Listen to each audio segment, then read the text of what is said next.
The center of the church is changing, shifting to the southern hemisphere. And I think our brothers and sisters in the West are struggling. This is our time to stand up and take the gospel from everywhere to everywhere.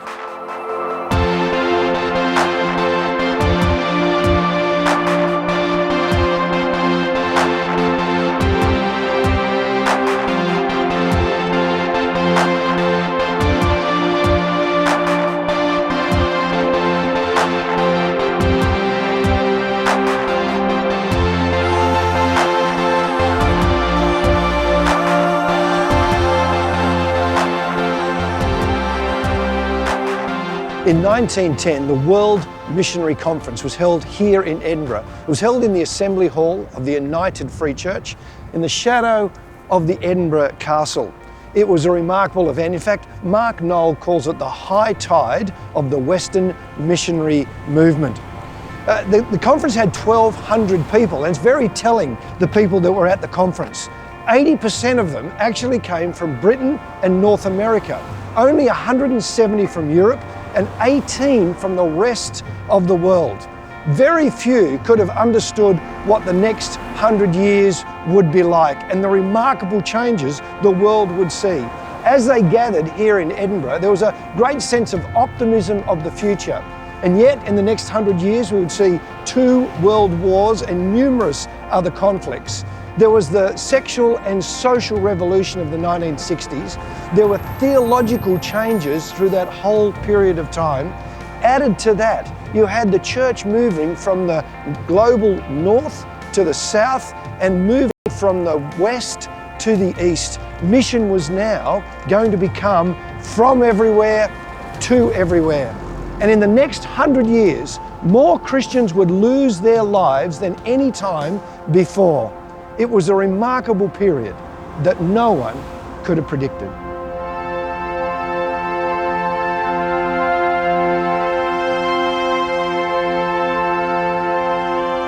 The great missionary conference at Edinburgh in 1910 was, to that point in time, the world's most general gathering of Protestant Christian missions. The missionary historian Kenneth Scott Latourette called the 19th century the Great Century because the world population of Christians had gone from about 20% of the world to 30% of the world.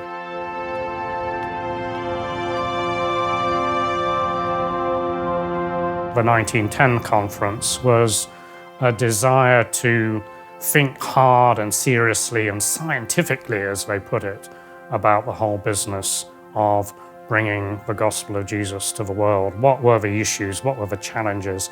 What were the problems? Let's survey the whole world using the techniques of modern social science which we're developing and put our heads together and really seek to produce a concerted Protestant campaign for the evangelization of the world in this generation as they understood it. It was only Protestants. There were no Catholics, no Orthodox, no Pentecostals there either. So it was sort of mainline, more traditional Protestants getting together. Looking back to try to harvest an informational conclusion about how missionary work had been going, looking back over the 19th century, which had seen remarkable, dramatic expansion of Christianity throughout the world. The irony has to do with the date, 1910, 4 years before the start of the First World War, and then the expectation that what had characterized the 19th century expansion of Christianity would characterize the century that followed 1910, which was anything, which is just not at all what happened. They felt that the next century would see the triumph of Christianity on a broadly Western model, that Western missions were eventually going to sweep the board, particularly in Asia. They felt that the educated elites of Asia were on the brink of adopting Christianity because of its associations with Western education, Western modernity. On the other hand, they were a bit pessimistic about Africa because they felt that Africa was in danger of becoming an Islamic continent. In a sense, yeah, maybe they were right, but what they didn't actually foresee was the extent to which Christianity south of Africa, south of the Sahara, was actually going to become one of the most Christian parts of the world.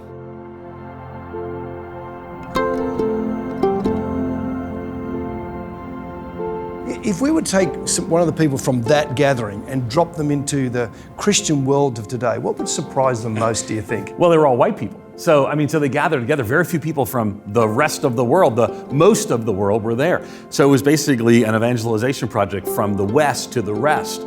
Well, today, come to a global summit about global missions. It's dominated by the global South.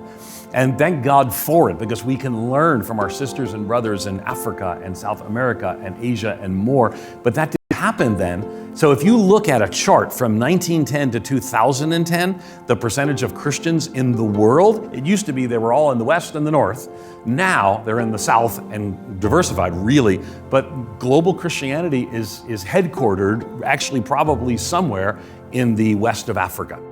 They would be delighted that Christianity has grown as much as it has. They might be more sober when they realize that actually, compared to world population, it's not grown. Christianity has not even kept pace with the expansion of population. As a male observer, they might well be surprised as to how strongly the women's presence and women's voice is now shaping many of the agendas in the world church.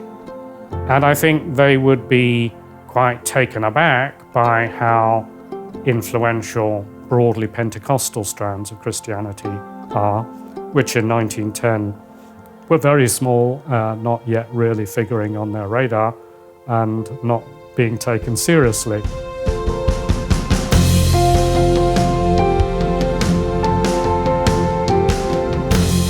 Colonialism and mission goes right back to the early Christian centuries. Once the Emperor Constantine is converted, there is a kind of Roman Christian imperialism.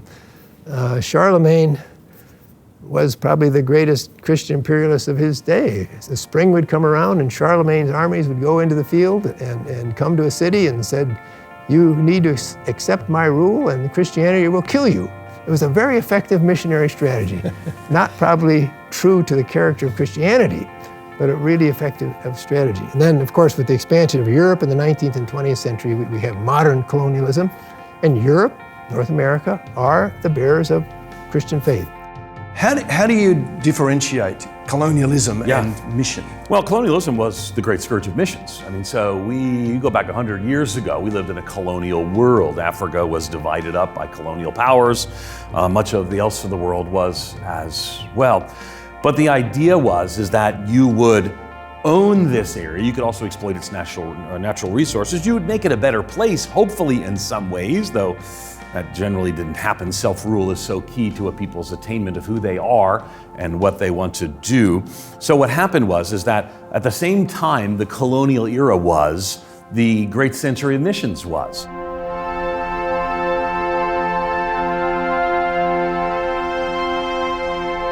It is true that at times during the 18th, 19th centuries, mission did tie up with colonialism, but that was at one point in history. You're talking about a 2,000-year-old movement.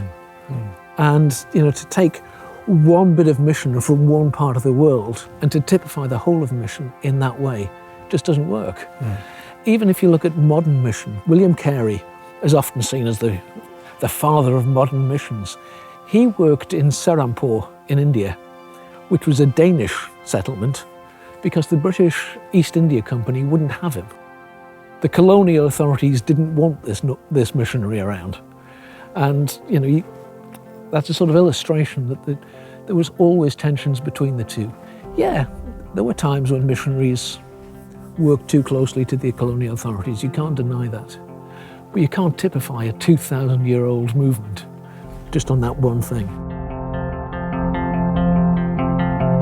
Often the missionaries came kind of on the back of colonialism, and there are people today that talk about, well, mission is just Western colonialism. As an African, how do you see that? For me, I think we have to have a balanced approach. Because in those days, they have no choice. What else can they do? I mean, the indigenous governments, they don't recognize them. They need help. They don't have guns and things that they will take care of themselves. They are people who are coming with the Bibles. And I think getting the protection of the colonialists, I think, was, for me, it was a necessity, not the choice. But despite of all that, they preached the gospel. Some of them went against colonialists. The growth of African Christianity has mostly been since the mid-1900s and after the end of European colonialism. So there was a very strong African Christian movement before the end of colonialism. But once you took Western colonialism out of the picture, Africans were free to embrace Christianity in many different forms without being connected to the Western colonialists. So the growth has occurred since the end of colonialism.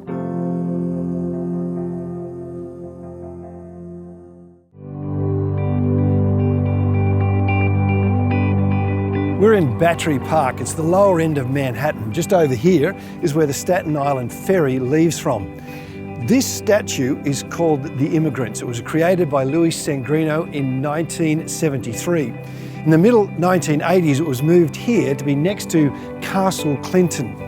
Between 1855 and 1890, all the immigrants coming to America through New York came through Castle Clinton. That was 7 million people. New York now is a city of 8.6 million people.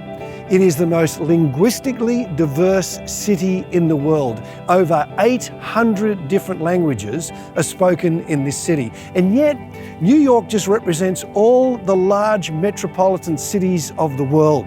People have come from every nation, culture, and country to be in the large metropolitan cities around the globe. Whether it's London or Paris, Madrid or Milan, Sydney or Singapore, the world has come to those cities. You know, in the past, missionaries used to get onto boats and planes to go to the ends of the earth. But now, the ends of the earth have come to our large cities. Going to the ends of the earth may mean simply crossing the street. Back, of course, over 150 years ago, mission was from the west to the rest, I suppose. But now it is very much from everywhere to everyone.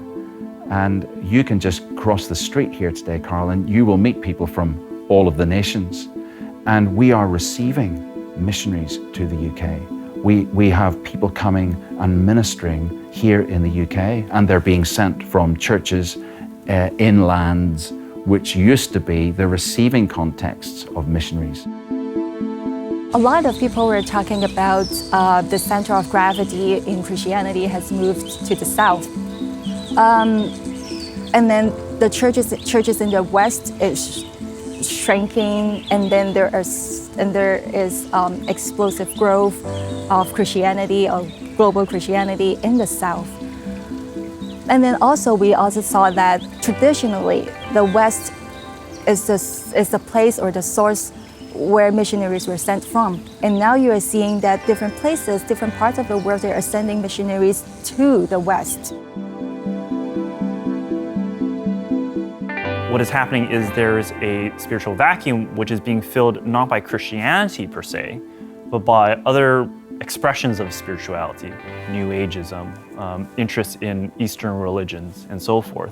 But at the same time, the immigration patterns have shaped the landscape, the religious landscape of the West. That many Western countries speak about the growth of Christianity not within the long-term populations there, but amongst the African immigrants, Asian immigrants, Latin American immigrants going into Europe and North America. And so Christianity is being reinfused in a different way through these immigrant populations. The center of the church is changing, shifting to the southern hemisphere. Nowadays, in a global age, the world is coming to be the same village, and yet there are pockets where for one or other reason are ignored or neglected. I think increasingly a lot of people from the majority world or global south see Europe as a mission field, whereas before no one sees Europe as a mission field. It's kind of like, no, we send missionaries, not the other way around. But now UK is receiving a lot of missionaries, and people have been coming since the 60s, and this is why it's actually interesting that it's not necessarily a new phenomenon, but since the 90s there's been attention drawn to it. There are others things that people are doing, coming from different places, whether it's Central Asia or South Asia, coming to the UK as missionaries, coming as pastors. Places that are yet to be evangelized because of the war on terror has become a no-go area for the traditional missionary who would have come from America or Europe. But then the African has that easy access to go to these places and to do work there. And the churches in Europe that are sleeping. The church in Ethiopia is nowadays, especially for the last 4 or 5 years, their vision is becoming very big. Now, even my own denomination have sent a number of missionaries all over the world, to India, Afghanistan, Pakistan, Bangladesh, to Chad in Africa. So we have quite a lot of missionaries worldwide.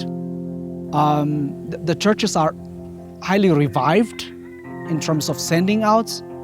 You know, the growth in the global south, the church growth is amazing. So it's a time for the global south to send out missionaries.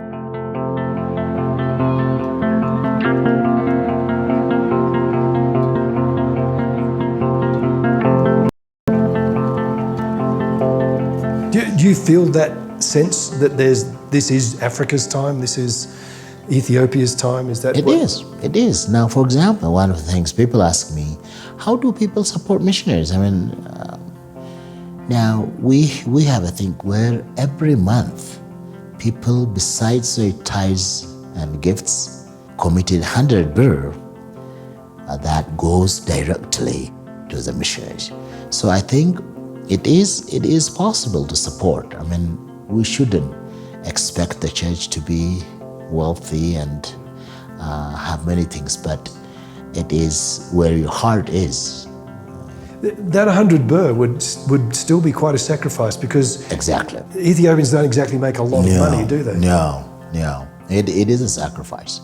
Yeah. Because it is how you prioritize your life matters. Yeah. That is why people sacrifice and say, I am saved because someone preached the gospel to me. Like my story. What would have happened if that lady probably decided, no, maybe, I'm just a new believer. Why should I talk about Jesus? Probably I wouldn't be here. But because she stepped out, yes, and she shared what little she knew about Christ, I'm here, standing, and speaking about the grace and the gift of God.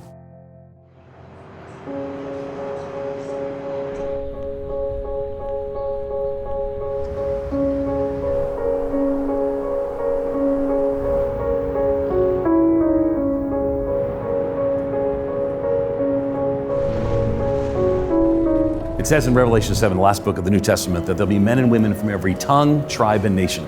When you're in heaven forever, you can still be identified from where you came from. So there's something about that God designs and desires His eternal worship to be made up of every tongue, tribe, and nation. Right now, every tongue, tribe, and nation won't be present around the throne forever because they have not heard the good news of the gospel. The ends of the earth is Jesus' way of saying no one is exempt. This is meant for everyone. Why should anyone on this planet suffer without the beauty and the freedom of these ideas. It's not right. If you've been given a gift and you know that there are people who don't have that, if you care about those people, you'd want to share it with them. When you know that Jesus loves you and your sins are forgiven, you can't help but share it. And so whether that means that you go to another country, or you learn another language, or you're just talking to your neighbor over the fence in the backyard, there's something compelling about the story that makes you want to share it. Sometimes we believe that the true missionary activity is not to find people who've never heard of Christ, but to go to the places where people have known and forgotten or have no use for the gospel. And often that's even in our own neighborhoods or back in our own communities. For me, it's breaks barriers. And we tend to stay in the very comfort zone.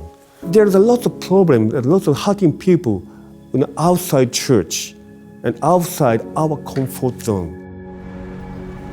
If you think about the spread of the Christian faith, it has to spread horizontally from place to place, but it also has to reach across generations. And in every generation, people reframe Christianity according to their own culture. The Christianity of my parents is not the same Christianity as that of my children. So one way of thinking of going to the ends of the earth is a deliberate work to bridge generations. The ends of the earth for most people is right across the kitchen table. How are we going to speak our message to these populations that they just don't want to know, because they're raised in a very different culture, and to me that is going to be the challenge of our time. Is to be understood not simply geographically, but perhaps in social, cultural and economic terms. They don't have to be away from us, but they may be very near geographically, but they are still minority people groups, and they feel neglected. Traditional paradigm of missions being out there somewhere needs to be broken down, and we need to realize that actually missions begins on our very doorstep, which actually is very exciting because we can mobilize the whole church. I mean, back in Hudson Taylor's day, it was only the few that could go to China, whereas now God has brought China to England, so everybody actually can be involved in missions right on our very doorstep. Not to forget, about those people who do not enjoy this freedom. We live in freedom, but we cannot just enjoy it and forget about those who do not have this freedom. It starts and it finishes with Him. There is nothing other than the name of Jesus that is to be held above everything. He offers hope and salvation to people. We're seeing people come to faith in Him and lose everything because of it, but find joy. I still think there's a really important line between faith and unbelief. And crossing that boundary is still a boundary I think Jesus invites all of us to be part of. And taking that good news into new territory in that sense is critical. It is all about people. It's not about the globe. It's not about the geography. It is all about a person who lives in a very remote, or it could be even at the middle of a town. When he listens the gospel in a language that he understands best, the end of the world has started. It's not completed yet, but it started there. Well, for me personally, if what Jesus says is true and what the scriptures say about Jesus is true, it changes everything. Because it means that there is a God who cares enough about me and about everyone that He was willing to die. It means that at the heart of the universe is love. It also means that the universe isn't about me. So, like my ego, whether something good or bad happens to me doesn't really matter that much. My job is to love. And my job is to do the best work that I can do on something that I would do that someone else wouldn't. And then I have to let the results be in God's hands.